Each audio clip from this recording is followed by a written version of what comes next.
أعوذ بالله من الشيطان الرجيم بسم الله الرحمن الرحيم رب اشرح لي صدري ويسر لي أمري واحلل عقدة من لساني يفقهوا قولي رب زدني علما اللهم إني أسألك علما نافعا ورزقا طيبا وعملا متقبلا رب يسر ولا تعسر وتمم بالخير وبك نستعين اللهم إني أسألك الهدى والتقى والعفاف والغنى آمین یا رب العالمین۔ آج ہم سٹارٹ کریں گے سورۃ الانفال۔ آیت نمبر 50 ہے وَلَوْ اور کاش ترا آپ دیکھیں اس جب یتوفا جان قبض کرتے ہیں الذین ان لوگوں کی کفروا جنہوں نے کفر کیا الملائکۃ فرشتے یضربون وہ مارتے ہیں وجوہہم ان کے چہروں پر وادبارہم اور ان کی پشتوں پر وذوقوا اور تم چکھو عذاب الحریق جلنے کا عذاب۔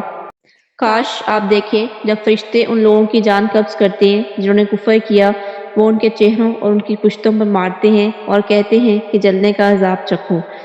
اللہ تعالیٰ نے یہاں ارشاد فرمایا کہ اے نبی پاک صلی اللہ علیہ وآلہ وسلم، اگر آپ اس وقت دیکھیں جب فرشتے کافروں کی روحیں قبض کر رہے ہوتے ہیں، کیسے وہ سخت تکلیف اور کرب میں مبتلا ہوتے ہیں، اور کس طرح فرشتے ان کی روح قبض کر رہے ہوتے ہیں۔ یہ ان کے اپنے ہاتھوں کی کمائی ہے، انہوں نے کفر کر کے اپنے اوپر ظلم کیا، فرشتے انہیں آگے اور پیچھے سے مارتے ہیں۔ فرشتے انہیں کہتے ہیں کہ لاؤ نکالو اپنی جان، ان کی جانیں نکلنے سے انکار کرتی ہیں کیونکہ وہ جانتی ہیں انہیں کیسے عذاب میں مبتلا کیا جائے گا۔ ان کے چہروں پر مار ان کے حق سے اعراض، تکبر، خود پسندی کی وجہ سے ہوگی، اور ان کی پشتوں پر ان کی باطل کی طرف میلان، ان سے وابستگی، شہوت، حرص اور شر کی وجہ سے ان کی پشتوں میں مارا جائے گا۔ اور کافر جو ہے وہ اپنی جان نکلنے کے ڈر سے کہ ہماری جان جب نکلے گی، انہیں پتہ ہے کہ اللہ تعالیٰ کے پاس عذاب ہے، تو وہ نہیں نکلنا چاہتی ان کی روح، لیکن جب فرشتے ان کی روح کھینچ کے نکالیں گے تو یہ ضرب بدر کے دن لگائی گئی تھی، یعنی کہ جس طرح کی ضرب پر اللہ کہہ رہے ہیں کہ آگے سے بھی اور پیچھے سے بھی مارتے ہیں فرشتے جب ان کی روح کو قبض کرتے ہیں۔ اسی طرح سے فرشتوں نے غزوہ بدر کے دن میں جب کافروں کو مارا تھا تلواروں کے ذریعے تو ان کی گردنیں اڑائی تھیں، تو تب بھی انہیں ایسے ہی مارا تھا کہ ان کی پشتوں پر بھی جو ہے وہ تلواریں ماری تھی، ان کی گردنیں اڑا دی تھی، کیونکہ اللہ تعالیٰ نے کہا تھا کہ ان کے پور پور الگ کر دو۔ لیکن فرشتوں کا ضرب لگانا بدر کے لیے مخصوص نہیں ہے، جب بھی کافروں پر موت کا وقت آتا ہے تو فرشتے ان سے یہی سلوک کرتے ہیں۔ یعنی اللہ تعالیٰ نے ایک دفعہ کافروں کو جو ہے یہ دکھا دیا، واضح کر دیا دنیا میں بھی کہ کس طرح سے جو ہے فرشتے ان کی پیٹھوں پر مار رہے تھے اور کس طرح سے ان کی گردنیں اڑا رہے تھے، اور یہ سلوک صرف اور صرف دنیا کی زندگی میں نہیں ہوتا بلکہ کافروں کی جتنی بھی کافر ہیں جب بھی ان کی جان نکلتی ہے تو فرشتے ان کو اسی طرح سے ہی ان کی جان نکالتے ہیں کہ ان کی جانیں باہر نہیں نکلنا چاہتی، باہر نہیں آ رہی ہوتی، تو پھر فرشتے جو ہے وہ ان کی روحیں کھینچ کر قبض کرتے ہیں۔ تو یہ اللہ تعالیٰ نے فرمایا کہ یہ اسی وجہ سے ہے کہ تمہارے ہاتھوں نے یہی کمائی کی ہے، یعنی تم نے ہمیشہ اپنی جان پر ظلم کیا ہے، یہ تمہارے ہی ہاتھوں کی کمائی ہے۔ آیت نمبر 51 میں اللہ تعالیٰ فرماتے ہیں کہ ذالک یہ بما اس وجہ سے قدمت آگے بھیجا ایدیکم تمہارے ہاتھوں نے، وان اللہ اور بے شک اللہ تعالیٰ لیسا نہیں ہے بالظلام ظلم کرنے والا للعبید بندوں کے لیے، یہ اس کا بدلہ ہے جو تمہارے ہاتھوں نے آگے بھیجا، اور یقیناً اللہ تعالیٰ بندوں پر ظلم کرنے والا نہیں۔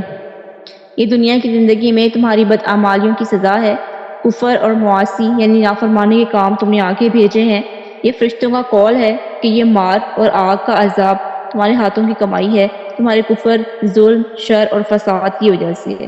یعنی اللہ تعالیٰ کسی بندے پہ ظلم نہیں کرتا، بندے خود اپنے آپ پہ ظلم کرتے ہیں، ہر ایک کو عدل کے ساتھ اس کا اعمال کا بدلہ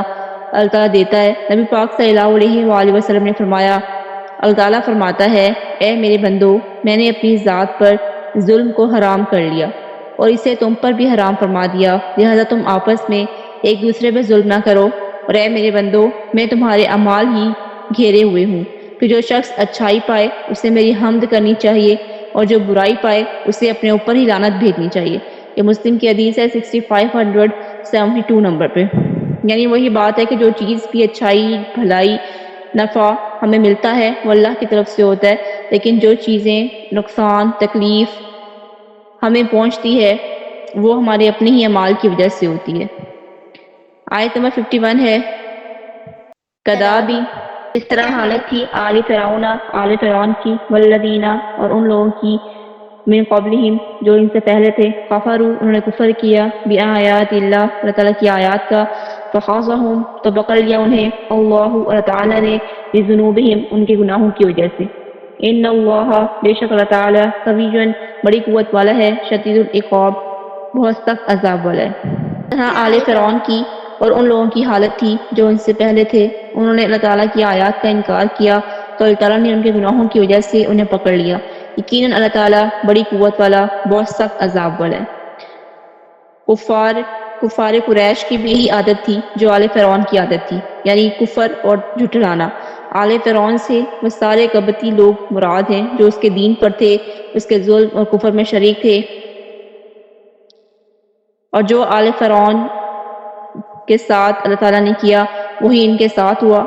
آل فرعون پر اللہ تعالیٰ نے پہلے تو اپنے انعامات کی بارش کی، اللہ تعالیٰ نے انہیں زمین میں اقتدار دیا، اللہ تعالیٰ کے انعامات پر انہوں نے سرکشی کا رویہ اختیار کیا، اللہ تعالیٰ کی آیات کو انہوں نے جھٹلایا، جب ان کے پاس آئیں تو اللہ تعالیٰ نے انہیں پکڑ لیا۔ پہلی امتوں کی عادت تھی وہ اللہ تعالیٰ کی آیات سے کفر کرتے تھے، اور پہلی امتوں نے اس کا انکار کیا جو رسول اللہ صلی اللہ علیہ وآلہ وسلم کی جانب سے ان کے پاس لے کر آئے۔ اللہ تعالیٰ نے انہیں ان کے گناہوں کی وجہ سے پکڑ لیا، یعنی پہلی قوموں نے جب اللہ تعالیٰ کا انکار کیا، وحی کا انکار کیا، رسولوں کا انکار کیا، تو اللہ تعالیٰ نے انہیں ان کے گناہوں کی وجہ سے بڑے بڑے عذاب کے ذریعے ان کو پکڑا۔ انبیاء کو نہ ماننے والوں پر اللہ تعالیٰ کی پکڑ آ کر رہتی ہے۔ نبی پاک صلی اللہ علیہ وآلہ وسلم پر اللہ تعالیٰ نے واضح فرمایا کہ ہم نے آپ صلی اللہ علیہ وآلہ وسلم کو نہ ماننے والوں کے ساتھ بھی وہی کیا جو ان سے پہلے دوسری قوموں کے ساتھ کیا تھا۔ انہوں نے اپنے نبی کو جھٹلایا اور مخالفت پر جم گئے۔ ہم نے بھی ان کے ساتھ وہی کیا جو ان جیسے لوگوں کے ساتھ ہمارا طریقہ ہے، اور جو ہم نے فرعونیوں کے ساتھ کیا اور ان سے پہلی دیگر قوموں کے ساتھ کیا، ہم نے وہی کیا جو آیات کو مان کر بھی انکار کر دیتے ہیں تو ہم ان کو نیست و نابود کر دیتے ہیں۔ اور پھر اللہ تعالیٰ نے کہا کہ بے شک اللہ تعالیٰ بہت زبردست اور سخت عذاب دینے والا ہے، یعنی اسے کوئی ہرا نہیں سکتا، اس سے کوئی بھاگ نہیں سکتا۔ اللہ تعالیٰ سخت سزا دینے والا ہے، وہ اپنے عذاب کے ساتھ جس کو پکڑنا چاہے کوئی اس پر غالب نہیں آ سکتا۔ اور اللہ تعالیٰ نے فرمایا سورۃ الہود میں، کوئی جاندار ایسا نہیں مگر اس کی پیشانی کے بالوں کو پکڑنے والا ہے، میرا رب سیدھی راہ پر ہے۔ اللہ تعالیٰ نے بدر میں قریش کو جو کفار تھے لڑ رہے تھے ان کو بھی اسی طرح ہی پکڑا، اور پھر ایسے ہی عذاب دیا جیسے قوم عاد کو دیا، سمود کو دیا، قوم ابراہیم کو دیا، اصحاب مدین کو دیا، ان کی بستیاں الٹا دی گئیں اور وہ غالب آ گئے، یعنی کہ عذاب ان پر غالب آ گیا، اسی گرفت سے کوئی بھی بچ کر بھاگ نہیں سکتا۔ آیت نمبر 52 ہے کدابی جیسے آل فرعون والذین اور جو لوگ من سے قبلہم ان سے پہلے تھے، کفروا انہوں نے کفر کیا، بآیات اللہ اللہ تعالیٰ کی آیات کا، فخاصہم اللہ پس اللہ تعالیٰ نے ان کو پکڑ لیا، بذنوبہم ان کے گناہوں کی وجہ سے۔ ان اللہ بے شک اللہ تعالیٰ قوی سخت شدید العقاب سزا دینے والا ہے۔ جیسے آل فرعون کا حال ہوا اور ان سے پہلے لوگوں کا کہ انہوں نے اللہ تعالیٰ کی آیات کو جھٹلایا تو اللہ تعالیٰ نے ان کے گناہوں کے سبب ان کو پکڑ لیا، بے شک اللہ تعالیٰ سخت عذاب دینے والا ہے۔ اس آیت میں اللہ تعالیٰ نے کہا کہ غزوہ بدر میں جو لوگ کفر پر تھے، مشرکین تھے، جو جنگ لڑ رہے تھے، اسلام کے مخالف تھے، انہوں نے بھی وہی حال کیا جیسا کہ آل فرعون کے لوگ تھے، یعنی جو لوگ اللہ تعالیٰ کی نعمتوں سے فائدہ اٹھا رہے تھے اور پھر وہ اپنے گناہوں میں، اپنی سرکشی میں، اپنی گمراہی میں اس حد تک چلے گئے کہ اللہ تعالیٰ نے ان سے نعمتوں کو چھین لیا اور ان پر اللہ تعالیٰ کا عذاب نازل ہوا۔ اور اللہ تعالیٰ نے ان کو مثال دی کہ ان کا حال بھی وہی ہوا جو اس سے فرعون کا تھا، یعنی وہ سب ہلاک ہو گئے، وہ غرق ہو گئے، کیونکہ اللہ تعالیٰ نے ہر طرح کی نعمتوں سے نوازا تھا، لیکن انہوں نے اللہ تعالیٰ کی آیات سے منہ موڑا اور وہ گناہوں میں اتنے زیادہ پڑ گئے کہ اسلام کے خلاف جنگ کرنے پر آمادہ ہو گئے، تو پھر اللہ تعالیٰ نے ان پر عذاب نازل کیا اور ان سب کو ہلاک کر دیا۔ نیکسٹ آیت نمبر 53 ہے ذالک یہ بِأَنَّ اللَّهَ اس وجہ سے کہ یقیناً اللہ تعالیٰ لم یکو کبھی نہیں ہے مغیرن تبدیل کرنے والا نعمتن کسی نعمت کو انعامہا جو عطا کی اس نے علی قوم کسی قوم پر حتیٰ یہاں تک کہ یغیروا وہ بدل دیں ما اس کو جو بانفسہم ان کے دلوں میں ہے وان اللہ اور بے شک اللہ تعالی سمیع سب کچھ سننے والا ہے علیم سب کچھ جاننے والا ہے۔ یہ اس وجہ سے ہوا کہ اللہ تعالیٰ کبھی کسی نعمت کو جو اس نے کسی قوم کو عطا کی ہو کبھی تبدیل کرنے والا نہیں ہے یہاں تک کہ جو ان کے دلوں میں ہے وہ بدل دیں اور یقیناً اللہ تعالیٰ سب کچھ سننے والا سب کچھ جاننے والا ہے۔ یہ اس وجہ سے ہوا کیا اس وجہ سے ہوا یعنی کہ جو عذاب آیا اللہ تعالیٰ نے اس کی وجہ بتائی کہ اللہ تعالیٰ کسی قوم کو دین اور دنیا کی نعمتیں عطا کرتا ہے تو وہ ان کو سلب نہیں کرتا بلکہ ان کو باقی رکھتا ہے، اگر وہ شکر کرتے رہیں تو ان میں اضافہ کرتا رہتا ہے۔ اللہ تعالیٰ کسی نعمت کو جو ہے وہ بدلتے نہیں ہیں یعنی اس پر عذاب نہیں دیتے۔ جو اللہ تعالیٰ نعمتیں دیتے ہیں وہ صرف یہ چیک کرتے ہیں کہ بندہ اس پر شکر ادا کرتا ہے یا نہیں کرتا، اور اگر شکر ادا کرتا ہے تو اللہ تعالیٰ فرماتے ہیں کہ میں اسے اور زیادہ دے دیتا ہوں، میں اس نعمت کو بڑھا دیتا ہوں۔ سورۃ الرعد میں اللہ تعالیٰ فرماتے ہیں اس شخص کے لیے اس کے آگے سے اور اس کے پیچھے سے باری باری آنے والی کئی پہرہ ہیں جو اللہ تعالیٰ کے حکم سے اس کی حفاظت کرتی ہیں۔ بے شک اللہ تعالیٰ نہیں بدلتا جو کسی قوم میں ہے یہاں تک کہ وہ بدل دیں جو ان کے دلوں میں ہے، اور جب اللہ تعالیٰ کسی قوم سے برائی کا ارادہ کرتا ہے تو کوئی اس کو ہٹانے والا نہیں اور نہ ہی اللہ تعالیٰ کے سوا ان کے لیے کوئی مددگار ہے۔ یعنی جب تک کوئی قوم اللہ تعالیٰ کی فرما بردار بن کر رہتی ہے اللہ تعالیٰ اس سے کوئی نعمت نہیں چھینتا، پھر جب ان لوگوں کی نیت میں فتور آ جاتا ہے، جب ان کے دل بدل جاتے ہیں تو اللہ تعالیٰ کی نعمت ان سے جو ہے وہ چھین لی جاتی ہے۔ اس کا مطلب یہ ہے کہ جب قوم بدحالی اور مصائب کا شکار ہے، جب تک وہ خود اس پریشانی اور بدحالی کو بدلنے کی کوشش نہیں کرے گی اللہ تعالیٰ انہیں اسی حال میں رہنے دیتا ہے، اس کی بدحالی کو دور نہیں کرتا۔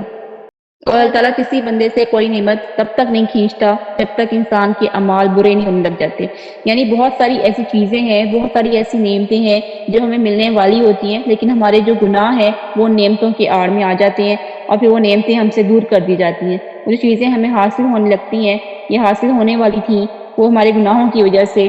ہم سے دور کر دی جاتی ہیں، پھر وہ ہمیں حاصل نہیں ہو پاتی۔ اللہ تعالیٰ اس وقت تک کسی سے اپنی نعمتیں نہیں چھینتا جب تک بندہ خود اپنی نیت نہیں بدل دیتا، جب تک بندہ اپنے طرز عمل کو نہیں بدل دیتا، جب تک بندہ اپنے طور طریقوں کو نہیں بدلتا، جب تک بندے کی اس کی عطا کی قدر کرتے ہیں ناشکری نہیں کرتے، تب تک اللہ تعالیٰ اپنی نعمتوں کو ویسے ہی رکھتا ہے، ان سے نہیں چھینتا۔ جب بندے شکر گزاری کے بجائے سرکشی اختیار کرتے ہیں تو اللہ تعالیٰ اپنے قانون کے مطابق نعمتیں چھین لیتے ہیں۔ اور پھر اللہ نے کہا کہ اللہ تعالیٰ سب کچھ سننے والا سب کچھ جاننے والا ہے، یعنی نیت کا بدلنے کا بھی اللہ تعالیٰ کو علم ہے، چاہے انسان کا اظہار عمل سے کرے یا نہ کرے، لیکن اگر ہماری سوچ بدل جاتی ہے، نیت بدل جاتی ہے، دل کا خیال بدل جاتا ہے تو اللہ تعالیٰ جو ہے نا وہ جو چیز ہمیں فائدہ ملنے والا ہوتا ہے، جو نعمت ملنے والی ہوتی ہے، پھر وہ ہمیں مل نہیں پاتی، کیونکہ اللہ تعالیٰ سب کچھ سننے والا ہے، سب کچھ جاننے والا ہے، چاہے ہم کچھ کہیں یا نہ کہیں، چاہے کسی کو بتائیں یا نہ بتائیں، چاہے سرگوشی ہو یا دل کی باتیں ہوں، تو اللہ تعالیٰ ہر چیز کو جاننے والا ہے، اس لیے وہ اپنے بندوں سے نعمتوں کو دور کر دیتا ہے جب بندہ ناشکری کرتا ہے یا پھر اپنے اعمال کو بدل دیتا ہے۔ اس کے اچھے اعمال پہ چل رہا ہوتا ہے تو اس کو نعمتیں مل رہی ہوتی ہیں، جیسے ہی اپنا راستہ بدلتا ہے، گناہوں کی طرف آتا ہے تو پھر اس سے وہ نعمتیں چھین لی جاتی ہیں۔ آیت نمبر 54 ہے کذاب آل فرعون کی طرح والذین اور ان لوگوں کی جو من قبلہم ان سے پہلے تھے، کذبوا انہوں نے جھٹلایا بآیات اللہ آیات کو، ربہم اپنے رب کی، فاہلکناہم پھر ہلاک کر دیا ہم نے انہیں، بذنوبہم ان کے گناہوں کی وجہ سے، وغرقنا اور غرق کر دیا ہم نے آل فرعون کو، وکل اور سب کے سب کانوا تھے ظالمین ظالم۔ جس طرح آل فرعون کی اور ان لوگوں کی حالت تھی جو ان سے پہلے تھے، انہوں نے اپنے رب کی آیات کو جھٹلایا، چنانچہ ہم نے انہیں ان کے گناہوں کی وجہ سے ہلاک کر دیا، اور ہم نے آل فرعون کو غرق کر دیا اور وہ سب لوگ ہی ظالم تھے۔ یعنی یہ پچھلی آیات سے ریلیٹ کر رہی ہے کہ جو اللہ تعالیٰ نے نعمتیں دی تھیں آل فرعون کے پاس کیا کچھ نہیں تھا، انہیں زمین میں اقتدار ملا، انہیں بادشاہت ملی، بہت زبردست لائف سٹائل تھا، بہت ریسورسز تھے ان کے پاس، ہر چیز وافر مقدار میں تھی، اللہ تعالیٰ کی دی ہوئی ہر نعمت تھی، لیکن جب انہوں نے اپنا راستہ بدلا، جب ان کو دین کی تعلیمات ملی، انہوں نے اس سے انکار کیا، تو پھر اللہ تعالیٰ نے ان سے سب کچھ واپس چھین لیا اور پھر ان کو سمندر میں غرق کر دیا۔ اللہ تعالیٰ نے بدر کے جو مقتولوں کا ذکر کیا ہے کہ ان پر ان کے رب نے انعام کیا، یعنی کہ محمد صلی اللہ علیہ وآلہ وسلم کو ان کی طرف معبوس فرمایا، جنہوں نے انہیں ہدایت کی طرف بلایا، انہوں نے ان کو جھٹلایا، ان کے خلاف جنگ کا میدان گرم کیا، ان کی عادت بھی ان سے پہلے کے رسولوں کو جھٹلانے والی امتوں کی طرح ہے، ان کے کام بھی ان جیسے ہی ہیں۔ اس لیے اللہ تعالیٰ نے پھر جو وہ قوم اٹھی تھی اسلام کے خلاف، رسول پاک صلی اللہ علیہ وآلہ وسلم کے خلاف، جو کفار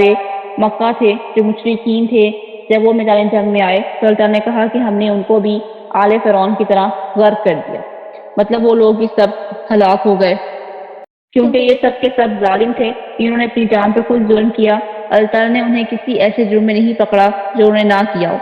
اور اللہ تعالیٰ نے ان لوگوں کو جن کی طرف یہ آیات نازل کی ہیں مخاطب کیا ہے کہ ظالم قوموں کی مشابہت اختیار نہ کریں، ورنہ اللہ تعالیٰ ویسے ہی عذاب نازل کرے گا جیسے پہلے مجرموں پر نافذ کیا جا چکا جنہوں نے رب کی آیات کو جھٹلایا تھا۔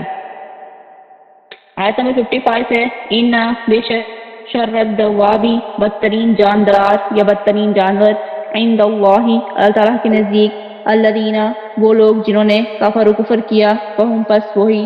لا یؤمنون ایمان نہیں لاتے۔ یقیناً اللہ تعالیٰ کے نزدیک بدترین جانور وہ لوگ ہیں جنہوں نے کفر کیا سو وہ ایمان نہیں لاتے۔ اللہ تعالیٰ کے نزدیک سب جانوروں سے برے ہیں کیونکہ ان کے اندر خیر نہیں، جانور اپنے مالک کو پہچانتے ہیں، یعنی اللہ تعالیٰ نے کہا کہ ان کا اتنا لو سٹینڈرڈ ہے، مطلب وہ جانوروں کی کیٹیگری میں بھی فال نہیں کرتے، جو لوگ کفر کرتے ہیں وہ جانوروں سے بھی گئے گزرے ہیں، جانوروں سے بھی بدتر ہیں، کہ جانور تو کم از کم اپنے مالک کو پہچانتا ہے، اس کی بات کو مانتا ہے، یہ لوگ اپنے مالک کو بھی نہیں پہچانتے، اس کی بات تو ماننا بہت دور کی بات، لہٰذا ان کو ہلاک کرنا ضروری ہے تاکہ ان کی بیماری دوسروں میں نہ پھیلے۔ انسانوں کے لیے دواب کا لفظ استعمال کر کے یہ تاثر دیا کہ ایسے لوگ ہیں جن کے حالات ایسے موڑ پر آ گئے ہیں کہ وہ ایمان لانے والے نہیں، وہ انتہائی سرکش ہیں، جانوروں سے بھی بدترین ہے، کہ جانوروں کو پتہ ہے کہ اللہ تعالیٰ نے اس کو کس مقصد کے لیے پیدا کیا ہے، ہر جانور اپنی رسپانسبلٹی کو پورا کر رہا ہے، ہر جانور اپنی ذمہ داری اس طرح سے نبھا رہا ہے جس طرح سے اللہ تعالیٰ نے اس کو پیدا کیا، لیکن جو لوگ ہیں، جو انسان ہیں، وہ اپنی رسپانسبلٹیز یا اپنا مقصد جو ہے وہ بھول گئے ہیں کہ اللہ تعالیٰ نے انہیں کس وجہ سے پیدا کیا، کس وجہ سے بنایا، اور کیا ان کی رسپانسبلٹیز ہیں، کیا اللہ تعالیٰ نے ان کو ذمہ داری سونپی ہے اور کیا فرض انہیں سر انجام دینے ہیں۔ تو اللہ تعالیٰ نے کہا کہ اللہ تعالیٰ کے نزدیک بدترین جانور ہیں یہ، اور جانوروں سے بھی گئے گزرے ہیں۔ آیت نمبر 56 ہے، الذین جن لوگوں نے عہد باندھا آپ نے منہم ان سے، ثم پھر ینقضون وہ توڑ دیتے ہیں عہدہم اپنا عہد، فی کل مرۃ ہر بار میں، وہم اور وہ لا یتقون نہیں وہ ڈرتے۔ جن لوگوں سے آپ نے عہد باندھا پھر وہ ہر بار اپنا عہد توڑ دیتے ہیں اور وہ نہیں ڈرتے۔ جنہوں نے رسول اللہ صلی اللہ علیہ وآلہ وسلم سے عہد باندھا یعنی وعدہ کیا، ان کی عادت کے بارے میں اللہ تعالیٰ نے واضح فرمایا کہ ادھر وہ معاہدہ کرتے ہیں ادھر توڑ دیتے ہیں، یعنی کہ صبح نبی پاک صلی اللہ علیہ وآلہ وسلم سے ایک وعدہ کر کے جاتے ہیں کہ ہم مسلمان ہیں، ہم ایسا کچھ نہیں کریں گے، یا کوئی بھی کسی بھی قسم کا معاہدہ ہوتا ہے، اور پھر شام کو یا تھوڑے ہی دنوں بعد وہ معاہدہ توڑ دیتے ہیں۔ کچھ لوگوں نے کہا بنو قریظہ کی ہیں، کچھ لوگوں نے کہا کہ ہم بنو نذیر کی ہیں، کچھ لوگوں نے کہا کہ ہم بنو کینکا کی ہیں، اور کچھ لوگوں نے کہا وہ عرب مراد ہیں جو مدینہ کے گرد رہتے تھے۔ یہ حقیقت یہ ہے کہ سب لوگ جو رسول پاک صلی اللہ علیہ وآلہ وسلم سے وعدہ کرتے تھے اور پھر توڑ دیتے تھے تو وہ کفر میں دور تک چلے گئے، ان کے ایمان لانے کا کوئی سے بھی اس کی جو ہے وہ حساب کتاب ہونا ہے، اللہ تعالیٰ نے وعدوں کے بارے میں پوچھنا ہے۔ جو اپنا وعدہ توڑتے ہیں اور پھر نکل جاتے ہیں، اس عہد کو پورا نہیں کرتے، اور ہر بار جب وہ عہد کرتے ہیں یعنی ہر بار توڑتے ہیں، مطلب جن لوگوں کا یہ کام ہی ہوتا ہے کہ انہوں نے بات کر کے مکر ہی جانا ہے، وہ ہر دفعہ وہ مکر جاتے ہیں، ہر دفعہ اپنا وعدہ توڑ دیتے ہیں، جب بھی کوئی معاہدہ کرتے ہیں تو وہ توڑ دیتے ہیں، کوئی قسم کھاتے وہ توڑ دیتے ہیں، تو ان کو نہ جہنم کے بادشاہ کا کوئی خوف ہے نہ کسی گناہ کی کوئی پرواہ ہے، اور وہ عہد شکنی کے انجام سے نہیں ڈرتے اور اپنے معاہدات کے ساتھ خواہشات کے مطابق کھیلتے ہیں، نہ انہیں اللہ تعالیٰ کی پرواہ ہے نہ گناہ کی پرواہ ہے، اور نہ ہی ان کو اس چیز کا خوف ہے کہ ہم نے اللہ تعالیٰ کو جا کے جواب بھی دینا ہے۔ آیت نمبر 57 ہے فَإِمَّا پھر اگر تَثْقَفَنَّهُمْ آپ انہیں پائیں فی الحربی جنگ میں فشرد بہم تو آپ مار بھگائیں ان کے ذریعے من جو خلفہم ان کے پیچھے ہیں لعلہم تاکہ وہ یذکرون نصیحت پکڑیں۔ اگر آپ انہیں کسی جنگ میں پائیں تو جو ان کے پیچھے ہیں ان کے ذریعے مار بھگائیں تاکہ وہ نصیحت پکڑیں۔ یعنی اگر آپ انہیں لڑائی میں پائیں تو جو واقعی سزا دے ان کو، جو مطلب ان کے لیے جو جس جرم کے وہ ارتکاب کرتے ہیں ان کو سزا دیں۔ کسی بھی جنگ میں آئیں تو پھر ان کو مت چھوڑیں، اور جو ان کے پیچھے ہیں ان کے ذریعے مار بھگائیں، یعنی کہ دوسروں کو بھی سبق سکھائیں، انہیں ایسی سزا دیں کہ لوگوں پر آپ کی دھاک بیٹھ جائے، ان کا اتنا خون بہائیں کہ لوگ آپ سے ڈرنے لگ جائیں، تاکہ وہ نصیحت پکڑیں، تاکہ بعد میں آنے والی نصیحت حاصل کریں، تاکہ بعد والے خوف کھائیں کہ کہیں ہم پر بھی ویسا عذاب نازل نہ ہو جائے جو ان پر نازل ہوا تھا، تاکہ وہ آگے چل کر عہد شکنی نہ کریں۔ یہ سزائیں اور حدود کے فائدے ہیں، یعنی کہ سزا نافذ ہوتی ہے تو گناہ کرنے والوں کے لیے عبرت بن جاتی ہے، اور جو گناہ کرتے ہیں وہ اس سے خوف کھاتے ہیں کہ ظاہر سزا بہت ضروری ہوتی ہے۔ اسلام نے کچھ سزائیں بہت سوچ سمجھ کے بہت حکمت کے ساتھ ہمیں بتائی ہیں، ایسے ہی ہر چیز پہ سزا نہیں ہے، نہ ہی ہر چیز کے بارے میں یہ کہا ہے کہ سب کے سامنے سزا دیں۔ کچھ ایسے ہیں جو بہت زیادہ کنٹرول کرنے کی ضرورت تھی، اس لیے اس چیز کا حکم دیا گیا کہ اس چیز پر سزا نافذ کی جائے۔ تو یہ نبی پاک صلی اللہ علیہ وآلہ وسلم کو حکم دیا اللہ تعالیٰ نے کہ اگر آپ میدان جنگ میں ان لوگوں کو پائیں تو ان کو ایسی عبرتناک سزا دیں کہ جو ان سے پیچھے آنے والے ہیں وہ سزا سے عبرت حاصل کریں، نصیحت حاصل کریں اور ڈر جائیں، اور آپ کا روب ان پر ہو، مطلب وہ آگے حد سے نہ بڑھیں۔ اور جو لوگ عہد شکنی کرتے ہیں ان کو بھی سزائیں دیں، حدود کے مطابق سزا رکھیں، سزائیں نافذ کریں تاکہ وہ عہد شکنی سے بعد آ جائیں۔ جو عہد سے مکر جاتے ہیں، وعدے سے پھر جاتے ہیں، ایک تو ان سے کوئی مطمئن نہیں ہوتا اور نہ ہی وہ ان سے کوئی محفوظ ہوتا ہے، تو ان کی سزا یہ ہے کہ انہیں بھی امن اور اطمینان سے محروم کر دیا جائے، انہیں خوف زدہ کیا جائے، علاقے سے نکال دیا جائے، ہاتھ توڑ دیے جائیں تاکہ لوگوں کے لیے عبرت بن جائیں۔ اتنا بڑا ظلم ہے، اتنا بڑا جو ہے سزا ہے، اتنا بڑا جرم ہے اپنی بات سے پھر جانا، اپنی کمٹمنٹ سے سائڈ پہ ہو جانا اور ہر بات سے مکر جانا، جو بات کرنا اس سے پھر جانا، جو وعدہ کرنا اس کو توڑ دینا، جو قسم کھانی اس کو توڑ دینا۔ اس سے ایک تو اپنا ٹرسٹ بھی انسان بریک کر لیتا ہے، اور اسی لیے اللہ تعالیٰ نے کہا کہ آپ ان کو خوف دلائیں، یعنی جب یہ لوگوں کو خوف دلاتے ہیں، جب لوگ ان سے خوف محسوس کرتے ہیں، جب لوگ ان سے مطمئن نہیں ہیں، جب لوگ ان سے امن میں نہیں ہیں، تو پھر آپ بھی ان کو امن میں اور اطمینان میں نہ رہنے دیں، اور ان کو بھی خوف زدہ کریں تاکہ یہ علاقوں سے نکل جائیں، اور ان سے جو پیچھے لوگ رہتے ہیں وہ عبرت حاصل کریں اور وہ اپنا وعدہ کبھی نہ توڑیں۔ آیت نمبر 58 ہے وَإِمَّا اور اگر تَخَافَنَّ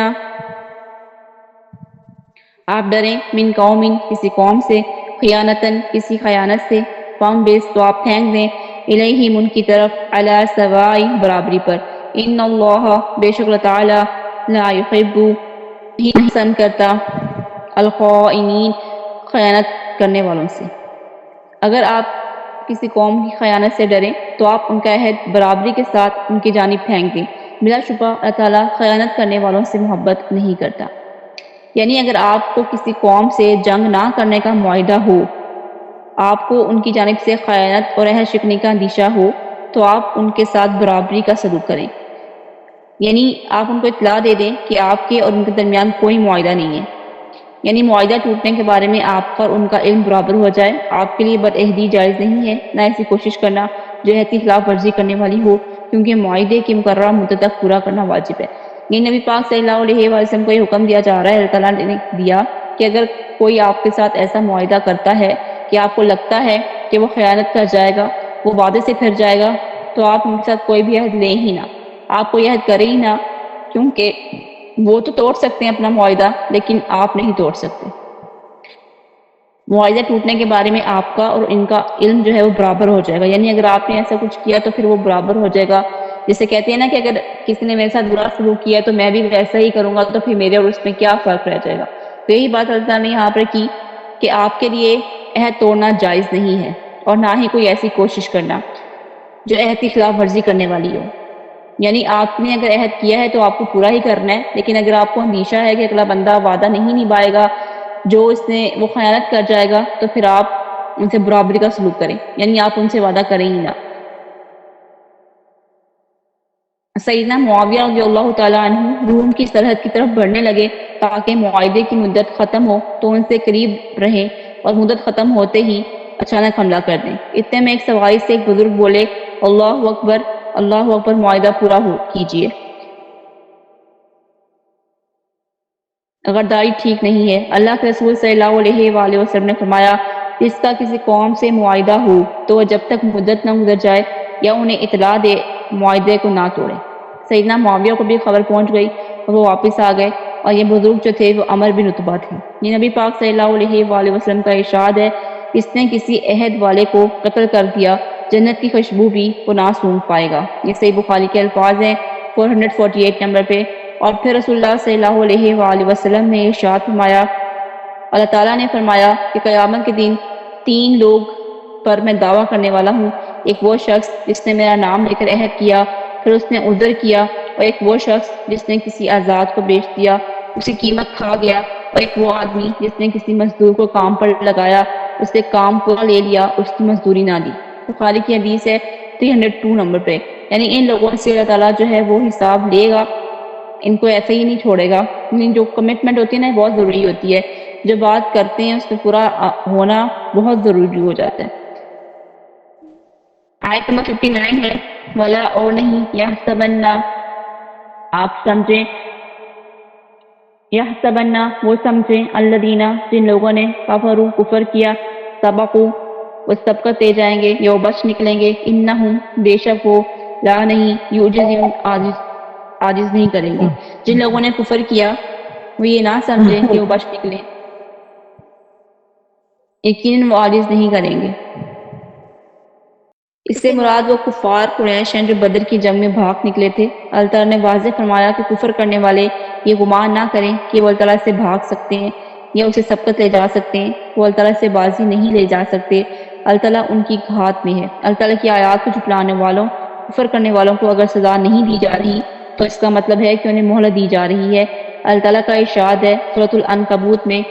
یا ان لوگوں نے جو برے کام کرتے ہیں یہ گمان کیا ہے کہ وہ ہم سے آگے نکل جائیں گے، بہت برا فیصلہ ہے جو وہ کرتے ہیں۔ کافروں کو سزا دینے میں اگر جلدی نہیں کی جا رہی تو اس میں مومنوں کی آزمائش ہے کہ وہ کس حد تک اللہ تعالیٰ کی رضا کے لیے قربانی دے سکتے ہیں، اور یہ قربانیاں تو رب کے قرب کا باعث بنتی ہیں جو مشکل حالات میں آزمائشوں میں دی جاتی ہیں۔ ان قربانیوں سے ہی تو مومن کے درجات بلند ہوتے ہیں، اور کافروں کو مہلت دینا مومنوں کی آزمائش ہوتی ہے۔ انہی آزمائش میں مومن اعلیٰ اخلاق کے حامل بنتے ہیں جن کے بغیر وہ اللہ تعالیٰ کی رضا اور اس کی جنت تک نہیں پہنچ سکتے۔ یعنی کہ اگر ہماری زندگی میں غم نہ ہو، دکھ نہ ہو، تکلیف نہ ہو تو ہمیں اللہ تعالیٰ کی کبھی بھی پہچان نہ ہو، ہم کبھی اللہ تعالیٰ کے قریب نہ ہو سکیں۔ اگر ہماری زندگیوں میں آزمائشیں نہ ہوں، اگر ہماری زندگیوں میں جو ہے وہ غم دکھ تکلیف نہ ہو تو کبھی ہم اللہ تعالیٰ کو پہچان ہی نہ سکیں، ہم کبھی اللہ تعالیٰ کی طرف رجوع ہی نہ کر سکیں۔ اگر صرف اور صرف خوشیاں ہی ہمارے نصیب میں ہوں، صرف اور صرف ہر ٹائم سکون ہو، اطمینان ہو، خوشیاں ہو، تو پھر تو اللہ تعالیٰ کی ہمیں ضرورت ہی نہ پڑے۔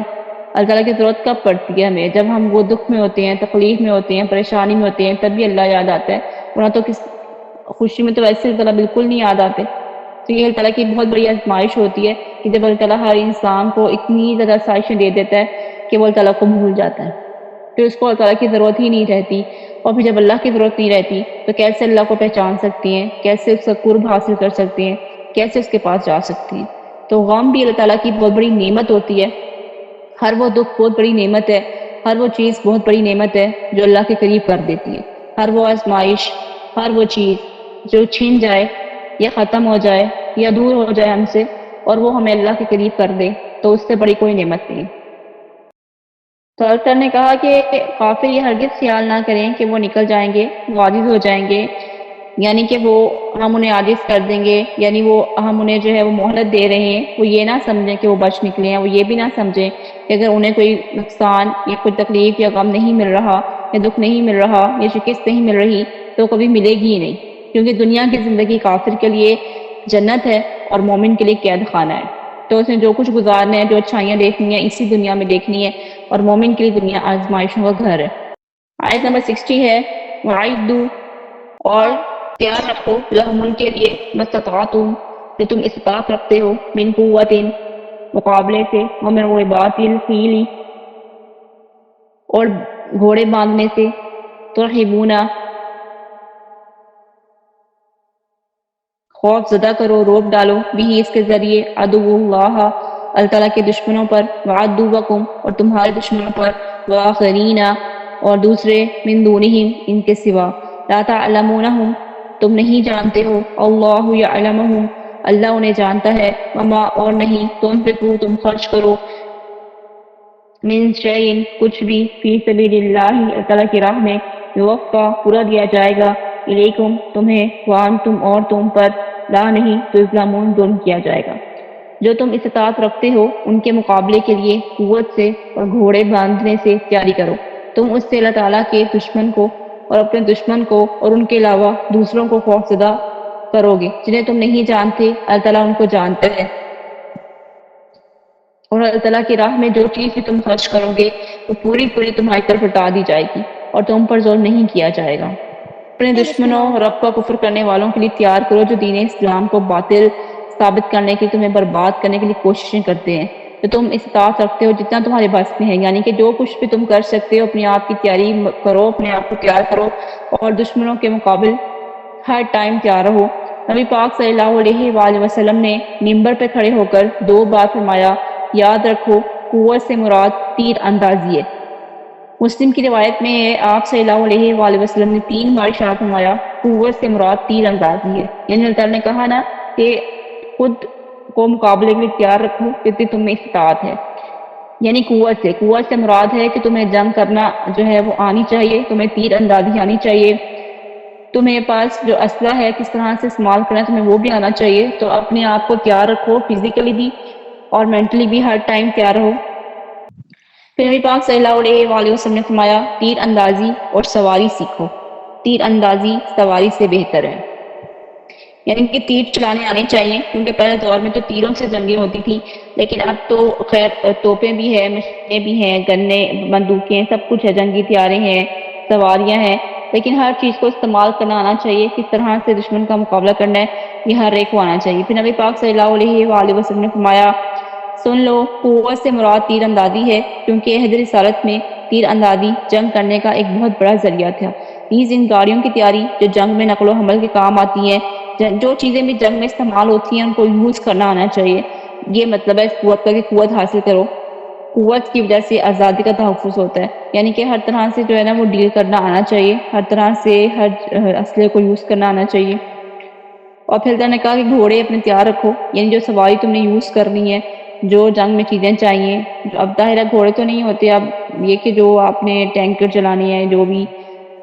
چیزیں لے کر جانی ہے جو اسلحہ ہے ان کو یوز کرنا آنا چاہیے ان کی تیاری رکھو تو پھر اللہ نے کہا کہ جو ذرا بھر بھی نیکی کرے گا تو وہ اس کو دیکھ لے گا اور جو ذرا بھر بھی برائی کرے گا وہ اس کو بھی دیکھ لے گا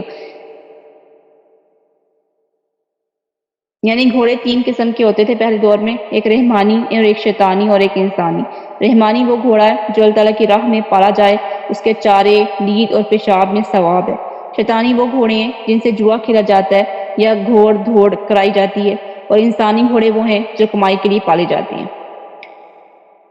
یعنی کہ جو کھیلوں کے لیے یوز کیے جاتے ہیں وہ گھوڑے شیطانی گھوڑے ہوتے ہیں اور جو انسانی گھوڑے وہ ہوتے ہیں جو انسان اپنے جو آمد و رفت کے لیے یا سامان وغیرہ کے لیے استعمال کرتے ہیں ضرورت کے لیے اس کو استعمال میں لاتا ہے وہ انسانی گھوڑے ہیں نبی پاک صلی اللہ علیہ وآلہ وسلم نے فرمایا گھوڑوں کی پیشانیوں میں قیامت تک بھلائی رکھ دی گئی گھوڑے والوں پر اللہ کی مدد ہوتی ہے جس نے اللہ تعالیٰ کی راہ میں گھوڑا پالا اس کے خرچ کا ثواب لگاتار صدقہ جیسا ہے ابو ذر رضی اللہ تعالیٰ عنہ اپنے گھوڑے کے پاس کھڑے تھے معاویہ رضی اللہ تعالیٰ عنہ ان کے پاس سے گزرے تو انہوں نے پوچھا کہ یہ گھوڑا تمہارے کس کام آتا ہے فرماتے ہیں کہ میرا خیال ہے کہ اس گھوڑے کی دعا میرے بارے میں قبول کر لی گئی ہے بولے بھلا ایک جانور کی کیا دعا فرمایا اللہ کی قسم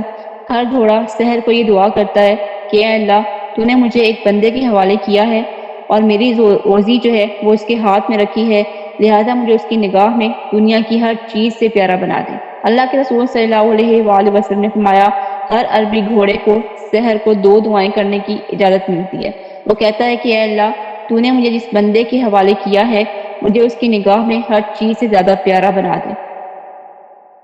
یعنی کہ گھوڑے بھی دعا کرتے ہیں. جن پیٹس کو ہم اپنے گھروں میں رکھتے ہیں، چاہے وہ بلیاں ہیں، چاہے مرغیاں ہیں، کوئی بھی چیزیں ہیں جن کو ہم اپنے گھروں میں رکھتے ہیں، وہ بھی جو ہے نا اللہ کا ذکر کرتی ہیں کہ ہم کس طرح سے جو ہے ان کی دیکھ بھال کر رہے ہیں، کس طرح سے ہم ان کو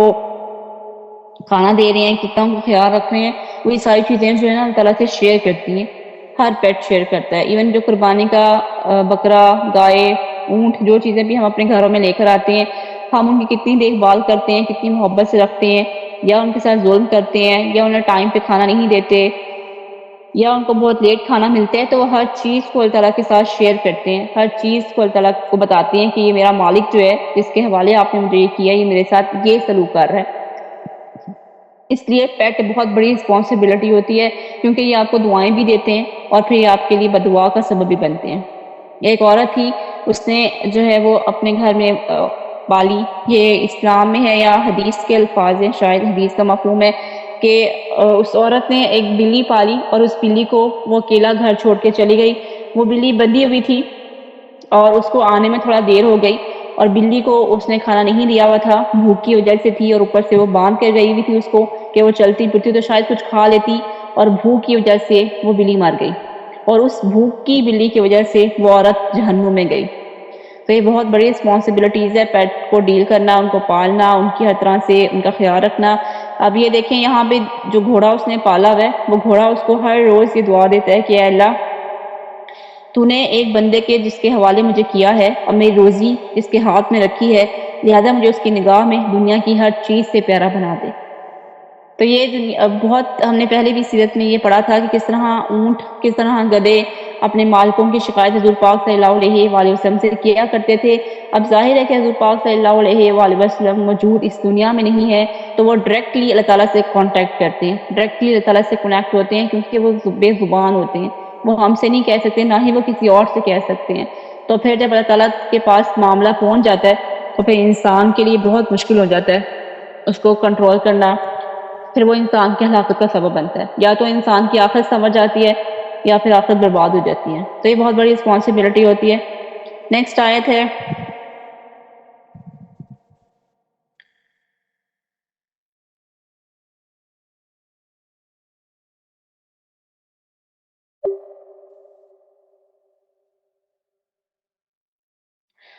اور پھر اللہ تعالیٰ نے یہاں پر دشمنوں کو بھی بتایا ہے کہ تم یہ سب کچھ کس لیے کرو تاکہ تمہارے جو دشمن ہیں وہ خوف زدہ ہو جائیں. انہیں خوف زدہ کرو جنہیں تم نہیں جانتے، اللہ تعالیٰ ان کو جانتا ہے. یعنی جب تم اس کی تیاری رکھو گے تو تم پر کسی بھی طرح کبھی بھی کسی بھی ٹائم حملہ آور ہو سکتے ہیں. تم اپنے دشمنوں کو نہیں جانتے، جبکہ اللہ تعالیٰ ان کو بہت اچھے طریقے سے جانتا ہے. رسول اللہ صلی اللہ علیہ وآلہ وسلم نے فرمایا، جس نے کسی مجاہد کا سامان جہاد دیا اس نے خود جہاد کیا. جس نے مجاہد کے پیچھے اس کے گھر والوں کی نگہداشت اس کی بجائے کی اس نے جہاد کیا. سیدنا انس رضی اللہ تعالی عنہ راوی ہیں کہ رسول اللہ صلی اللہ علیہ وآلہ وسلم نے فرمایا، اے مالوں، جانوں اور زبانوں سے مشرکوں سے جہاد کرو. ابو داؤد میں بھی ہے، نسائی میں بھی ہے کہ اگر آپ کسی نہ کسی طرح جو ہے جہاد میں رہیں، اپنا مال یوز کر سکتے ہیں تو مال لگائیں، جان لگا سکتے ہیں تو جان دے دیں، زبان یوز کر سکتے ہیں، زبان سے مشرکوں کے خلاف جہاد کر سکتے ہیں تو پھر جہاد کریں. سیدنا ابو مسعود رضی اللہ تعالی عنہ کا بیان ہے کہ آدمی ایک اونٹنی جس کے لے کر آیا اور عرض کیا، یہ جہاد کے لیے دیتا ہوں. رسول اللہ صلی اللہ علیہ وآلہ وسلم نے فرمایا، قیامت کے دن اس کے عوض تجھے 700 اونٹنیاں ملیں گی، سب کی نکیلیں پڑی ہوں گی. یعنی صرف اس نے ایک نکیل دی تھی جہاد کے لیے، تو رسول اللہ صلی اللہ علیہ وآلہ وسلم نے اسے اتنی بڑی خوشخبری سنائی کہ اس نے ایک جو ہے وہ نکیل دی تھی، اور رسول اللہ صلی اللہ علیہ وآلہ وسلم نے فرمایا، اللہ تجھے قیامت کے دن اس کے بدلے 700 اونٹنیاں ملیں گی اور سب کی نکیلیں پڑی ہوئی ہوں گی. یہ صحیح مسلم کی حدیث ہے. اور پھر رسول اللہ صلی اللہ علیہ وآلہ وسلم نے فرمایا، جس نے اللہ تعالیٰ کی راہ میں کچھ خرچ کیا اس کے لیے 700 گنا اجر لکھا جائے گا. ابو داؤد میں حضور پاک صلی اللہ علیہ وآلہ وسلم نے فرمایا، مجاہد کے لیے اس کا اجر ہے اور بنانے والے کے لیے اپنے بنانے کا بھی اجر ہے اور مجاہد کا بھی اجر ہے. تو رسول اللہ صلی اللہ علیہ وآلہ وسلم نے ابن ماجہ میں فرمایا، جس نے جہاد کے لیے کچھ خرچ بھیجا اور خود اپنے گھر بیٹھا رہا، اس کے لیے ہر درہم کے عوض 700 درہم کا ثواب ہوگا، اور جس نے خود جہاد کیا، خود ہی جہاد میں صرف کیا، اس کے لیے ہر درہم کی اور 7,000 درہم کا ثواب ہوگا۔ پھر نبی پاک صلی اللہ علیہ وآلہ وسلم نے آیت پڑھی واللہ یضاعف لمن یشاء کہ اللہ جس کو چاہے اپنی مرضی سے جتنا مرضی اس کو بڑھا دے۔ آیت نمبر 61 ہے وَإِنْ اور اگر جناح وہ صلح کر لیں للسلمی مائل ہو جائیں صلح کی طرف پچنا، تو آپ بھی مائل ہو جائیں لہا اس کی طرف، وتوکل اور توکل کریں اللہ اللہ تعالیٰ پر، انہو بے شک وہ هو السمیع العلیم وہی سننے والا وہی جاننے والا ہے۔ اگر وہ صلح کے لیے مائل ہو جائیں تو آپ بھی اس کے لیے مائل ہو جائیں اور آپ اللہ تعالیٰ پر بھروسہ کریں، بلا شبہ وہی سب کچھ سننے والا سب کچھ جاننے والا ہے۔ اس سے مراد جنگ کرنے والے کافر ہیں کہ اگر وہ صلح کرنا چاہیں یعنی جنگ چھوڑنا چاہیں، صلح کی طرف آنا چاہیں تو پھر آپ بھی صلح کر لیں۔ اسلام یہ حکم دیتا ہے کہ جو لوگ صلح پر مائل ہوں، دشمنی کا اظہار نہ کریں اور اسلامی حکومت کے خلاف کارروائی نہ کریں تو انہیں ان کے حال پہ چھوڑ دیا جائے اور صلح جو ہے وہ قبول کر لی جائے۔ اللہ تعالیٰ کا حکم ہے جو چیز وہ طلب کرتے ہیں اللہ تعالیٰ پر توکل کرتے ہوئے انہیں دے دیں، کیونکہ اس میں بہت سارے فائدے ہیں، اور اللہ تعالیٰ پر بھروسہ کریں۔ صلح میں مسلمانوں کو اس بات کا خوف ہوتا ہے کہ کافر کہیں دھوکہ نہ دے دیں، اور یہ کہ صلح سے صرف وقت اور مہلت حاصل کر کے کفار فائدہ نہ اٹھا لیں۔ تو اللہ تعالیٰ نے واضح فرمایا کہ کافروں کے مکر و فریب کے مقابلے میں اللہ تعالیٰ ان کے لیے کافی ہے، اگر کوئی مکر کرے گا تو ان کے مقابلے میں مومنوں کے لیے اللہ تعالیٰ کافی ہے۔ یعنی اب اللہ تعالیٰ پر توکل کرتے ہوئے ان کی بات مان لیں، وہ صلح کرنا چاہ رہے ہیں صلح کر لیں، جنگ کرنا چاہ رہے ہیں جنگ ترک کر دیں، امن کی طرف وہ آنا چاہ رہے ہیں امن کی طرف آ جائیں، اور آپ یہ نہ خوف کھائیں کہ کہیں وہ ہمیں دھوکہ تو نہیں دے رہے، کیونکہ اگر وہ دھوکہ دیں گے تو پھر اللہ تعالیٰ ان کے لیے کافی ہے۔ آپ توکل کریں، اللہ تعالیٰ کی رضا کے لیے جنگ روک دیں، صلح پر مادہ ہو جائیں، اور امن کی طرف آتے ہیں تو امن کر دیں۔ آیت نمبر 62 ہے وَإِنْ اور اگر یریدو وہ چاہتے ان یہ کہ یخدعو کا دھوکہ دیں آپ کو، فَإِنَّ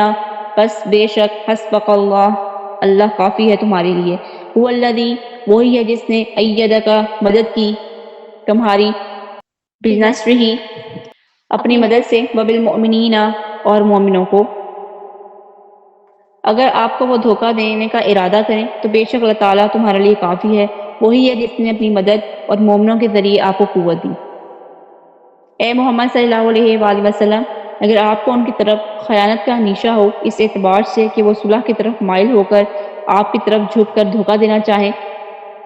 تو اللہ تعالیٰ نے فرمایا کہ اللہ تمہارے لیے کافی ہے۔ وہ ذات ہے جس نے آپ صلی اللہ علیہ وآلہ وسلم کی غیبی مدد فرمائی۔ اللہ تعالیٰ نے بدر کی جنگ میں مدد کو یاد دلایا کہ اللہ تعالیٰ نے اپنی نصرت سے آپ صلی اللہ علیہ وآلہ وسلم کو مضبوط کر دیا تھا، آپ کے دشمنوں کے مقابلے میں آسمانوں سے آپ کے لیے مدد نازل فرمائی۔ اللہ تعالیٰ مومنوں کی مدد کرتا ہے، وہ مدد کرنے کے لیے کافی ہے۔ آیت نمبر 63 ہے وَأَلَّفَ اور الفت ڈال دی بینہ درمیان قلوبہم ان کے دلوں میں، لو اگرچہ انفقتا آپ خرچ کرتے ما جو فی الارضی زمین میں ہے جمیعاً سب کا سب، ما جو الفتا الفت ہے بین درمیان قلوبہم ان کے دلوں میں، ولیکن اللہ اور لیکن اللہ تعالیٰ الفا الفت پیدا کرتا ہے بینہم ان کے درمیان، انہو بے شک وہ عزیز غالب سب پر غالب، حکیم کمال حکمت والا ہے۔ اس نے ان کے دلوں میں الفت ڈال دی، اگر آپ زمین میں جو بھی ہے وہ سب خرچ کر دیتے تب بھی آپ ان کے دلوں کے درمیان الفت نہیں ڈالتے، اور لیکن اللہ تعالیٰ نے ان کے درمیان الفت ڈال دی، یقیناً وہ سب پر غالب کمال حکمت والا ہے۔ اللہ تعالیٰ نے یہاں وضاحت فرمائی کہ کس سبب سے مسلمانوں کی قوت میں اضافہ ہوا۔ اللہ تعالیٰ رب العالمین ہے جس نے دلوں کو جوڑ دیا اور وہ سب اکٹھے ہو گئے، ورنہ یہ انسانی کوشش اور طاقت سے بڑھ کر معاملہ تھا۔ اللہ تعالیٰ نے ان کے دلوں اور کلمے کو ایک کر دیا اس ہدایت کے ساتھ جسے محمد صلی اللہ علیہ وآلہ وسلم لے کر آئے تھے، اس سے پہلے تو وہ کچھ بھی نہیں جانتے تھے۔ یعنی اللہ تعالیٰ ہی دلوں میں جو ہے وہ الفت پیدا کرتا ہے، کوئی انسان کسی کے دل میں اپنی محبت اپنی الفت اپنے لیے ہمدردی کا جذبہ نہیں پیدا کر سکتا، یہ اللہ تعالیٰ ہی ہیں جو کسی کے لیے کسی بھی ٹائم کسی کے دل میں بھی الفت پیدا کر دیتے ہیں۔ اور اللہ تعالیٰ نے فرمایا کہ اگر تم دنیا بھر کی دولت بھی خرچ کر لو نا، یعنی اگر ہم کسی کے لیے مر مٹ بھی جائیں، اس کے لیے کچھ بھی کر لیں، جتنا مرضی اس کو خوش کرنے کی کوشش کر لیں، اس کے دلوں میں ہم اپنی محبت نہیں بٹھا سکتے، کیونکہ دلوں کا جو معاملہ ہے وہ اللہ تعالیٰ کے حوالے ہوتا ہے. اللہ تعالیٰ جس کے دل کو چاہے جب چاہیں پھیر دیں. تو کسی کے دل پر کسی کا بھی کوئی اختیار نہیں ہوتا. انسان اپنے دل سے کسی کی طرف رجوع نہیں کر سکتا، مطلب کسی کی طرف اس کے دل میں محبت نہیں بیٹھ سکتی.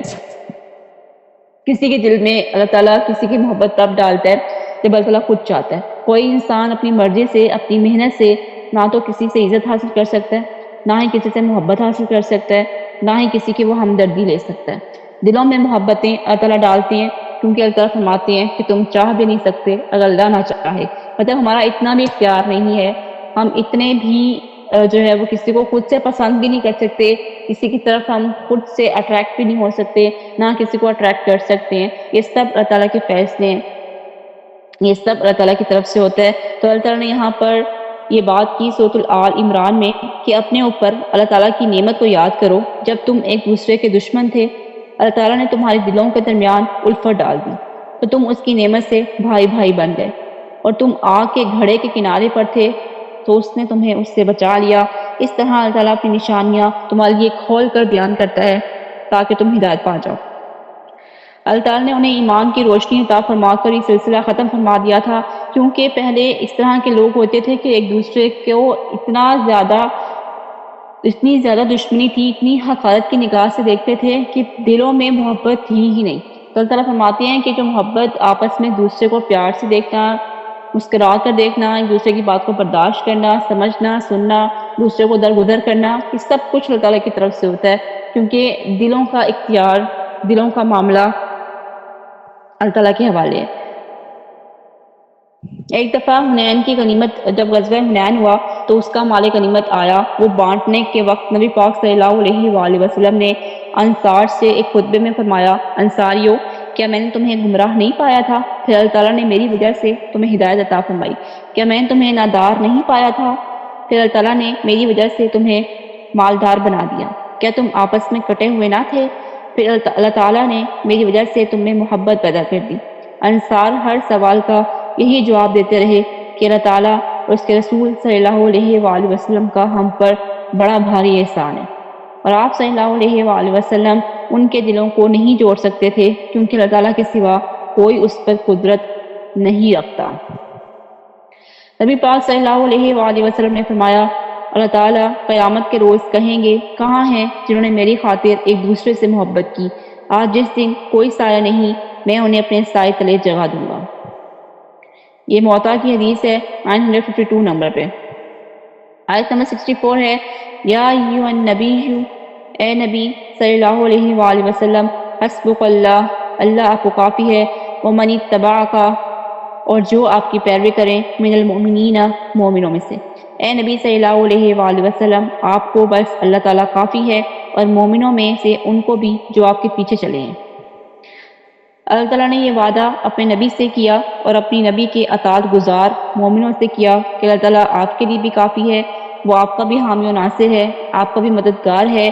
اور وہ ان مومنوں کا بھی مددگار ہے جو حضور پاک صلی اللہ علیہ وآلہ وسلم کے پیچھے چلتے ہیں، ان کو فالو کرتے ہیں، ان سے محبت رکھتے ہیں، ان کی اطاعت کرتے ہیں. اللہ تعالیٰ ان کے لیے بھی کافی ہے. آیت نمبر 65 ہے، لاسٹ آیت، یا ایھا النبی، اے نبی صلی اللہ علیہ وآلہ وسلم، حرض المؤمنین، مومنوں کو ابھارو، علی القتال، جنگ کی طرف. ان یکن، اگر ہوں گے وہ، منکم، تم سے، 20 آدمی، صابرون، صبر کرنے والے، یغلبوا، وہ غالب آئیں گے، 200 پر. وَإِن یکن، اور اگر ہوں گے، منکم، تم میں سے، 100، یغلبوا، وہ غالب آئیں گے، 1000 پر، من الذین، ان لوگوں سے، کفروا، جنہوں نے کفر کیا، بِأَنَّهُمْ، اس وجہ سے، قوماً، وہ قوم ہے، لا یفقہون، نہیں سمجھ رکھتے. اے نبی صلی اللہ علیہ وآلہ وسلم، مومنوں کو جنگ پر ابھارو. اگر تم میں سے 20 آدمی صبر کرنے والے ہوں گے، وہ 200 پر غالب آئیں گے، اور اگر تم میں سے 100 آدمی ہوں گے، وہ 1000 کافروں پر غالب آئیں گے، کیونکہ بے شک وہ لوگ سمجھ نہیں رکھتے.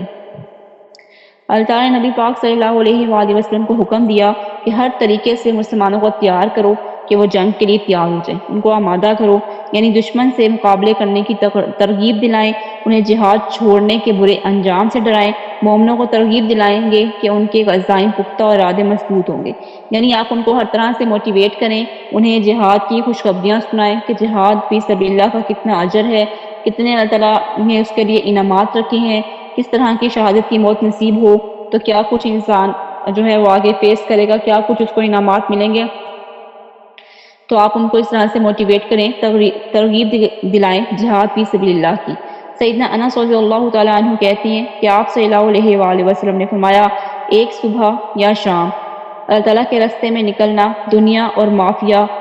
سے افضل ہے۔ یہ بخاری میں بھی ہے، مسلم میں بھی ہے۔ اور پھر سیدنا ابو ہریرہ رضی اللہ تعالیٰ عنہ کہتے ہیں کہ آپ صلی اللہ علیہ وآلہ وسلم نے فرمایا، اللہ تعالیٰ کی راہ میں جہاد کرنے والوں کی مثال اللہ تعالیٰ خوب جانتا ہے کہ اس کی راہ میں جہاد کرنے والا کون ہے، ایسے ہے جیسے ہمیشہ کا روزہ دار اور شب زندہ دار، یعنی جو دن رات جاگتا رہا ہو اور دن اس نے روزہ رکھا ہو، اس طرح کا اللہ تعالیٰ کی راہ میں اس کا جو ثواب ہوتا ہے۔ اللہ تعالیٰ نے اپنی راہ میں جہاد کرنے والوں کے لیے اس بات کی ضمانت دی کہ اگر اسے موت آ گئی تو جنت میں داخل کرے گا یا پھر اسے اجر اور غنیمت کے ساتھ واپس لوٹا دے گا۔ ایک اور روایت میں سیدنا ابو ہریرہ رضی اللہ تعالیٰ عنہ کہتے ہیں کہ آپ صلی اللہ علیہ وآلہ وسلم نے فرمایا، جو شخص اللہ تعالیٰ کی راہ میں جہاد کے لیے گھوڑا پالے، اس کی وجہ اللہ تعالیٰ پر ایمان اور اس کے وعدوں کی تصدیق ہو، تو بلا شبہ اس گھوڑے کا کھانا پینا، لید، پیشاب قیامت کے دن اس مجاہد کے ترازو میں بطور نیکی رکھے جائیں گے۔ صحیح بخاری کی حدیث ہے۔ یعنی کہ صرف اس انسان ہی کا نہیں بلکہ اس جہاد میں جو چیزیں آپ صرف کر رہے ہیں، جو گھوڑے آپ پال رہے ہیں، جو چیزیں آپ لگا رہے ہیں، ان سب پر بھی اجر و ثواب ہے۔ اور پھر اللہ تعالیٰ نے فرمایا کہ مومنوں کو یقین دلائیں کہ اگر ان میں سے 100 بھی لڑیں گے نا تو وہ 1000 پہ غالب آئیں گے، اور اگر 20 بھی صابر قدم ہوں گے، ثابت رہنے والے، فیس کرنے والے جنگ میں میدان جنگ کو چھوڑ کر نہ بھاگیں اور مطلب پوری طرح جمے رہیں، تو اگر 20 بھی آدمی ایسے ہو گئے نا، صبر کرنے والے ہوں گے، تو وہ 200 پہ غالب آئیں گے، یعنی 20 آدمی جو ہے وہ 200 کا مقابلہ کر سکتے ہیں۔ کہ کافر بہت ہی جو ہے وہ ناسمجھ قوم ہے،